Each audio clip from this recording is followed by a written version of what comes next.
In 1975, in a small rented garage outside Albuquerque, two young men sit in front of a flickering computer.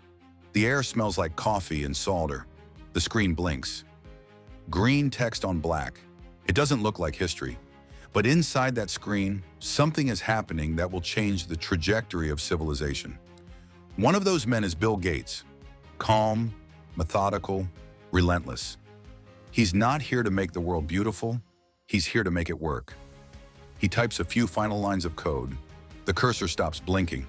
The program runs. And in that hum of electricity, the modern world quietly boots up.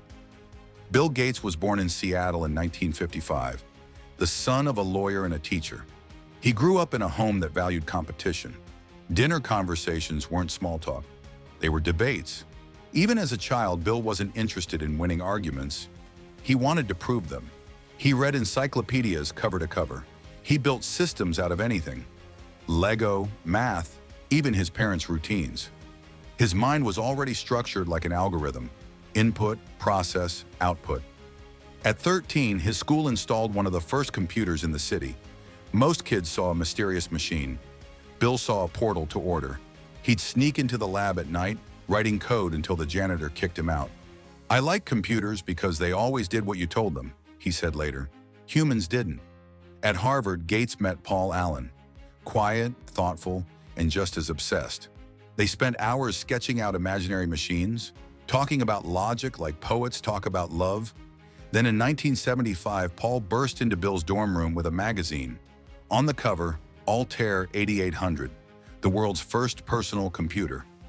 Bill stared at it and said, "We're too late. Someone's already building the future." But then his eyes changed. "Unless we write the software for it." So they did.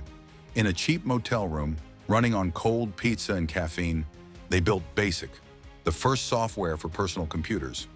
When the code finally ran, the room went silent. Paul grinned. Bill just nodded. He already saw 10 years ahead. They called their company Microsoft, the bridge between microchips and software. The late 70s tech world was small, hobbyists and dreamers. But Gates wasn't dreaming. He was strategizing.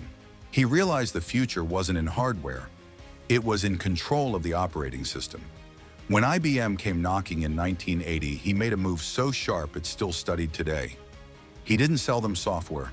He licensed it, meaning IBM could use his system, but Gates would own the rights. That deal made him rich, but more importantly, it made him indispensable. Every computer sold, every clone built, all roads led back to Microsoft. By the time most people had seen a computer, they were already seeing the world through his window. Microsoft became an empire built on code, caffeine, and competition. Inside the company, logic wasn't just a skill, it was a religion. Meetings were battles of intellect. Gates would interrupt a presentation with, "That's the stupidest thing I've ever heard." And then wait, not to insult you, but to see if you could prove him wrong. If you did, you earned his respect forever. If you couldn't, you were gone. He wasn't cruel. He was calibrated. To him, the mind was a machine. It either produced results or wasted time. He slept on his office floor, reviewed every line of code himself, and pushed his engineers to the breaking point. But out of that intensity came products that defined an era. MS-DOS, Word, Excel, Windows.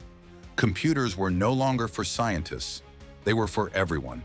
And through those windows, the modern digital age began. By his mid-30s, Gates was the richest man on earth. But his obsession with structure had a price. Microsoft dominated so completely that governments took notice. Antitrust lawsuits accused him of crushing competition. Journalists painted him as a corporate tyrant. In interviews, Gates seemed baffled. He wasn't trying to destroy, he was trying to optimize. When a reporter asked if he was too powerful, he replied, "Power? No. Logic. We just built what worked." But the line between efficiency and empire was thin. And for the first time, the architect of logic found himself on trial for being too good at his design. The courtrooms changed him. He won the case, but lost something else. His belief that reason alone could solve everything. He started reading about malaria, poverty, and preventable disease.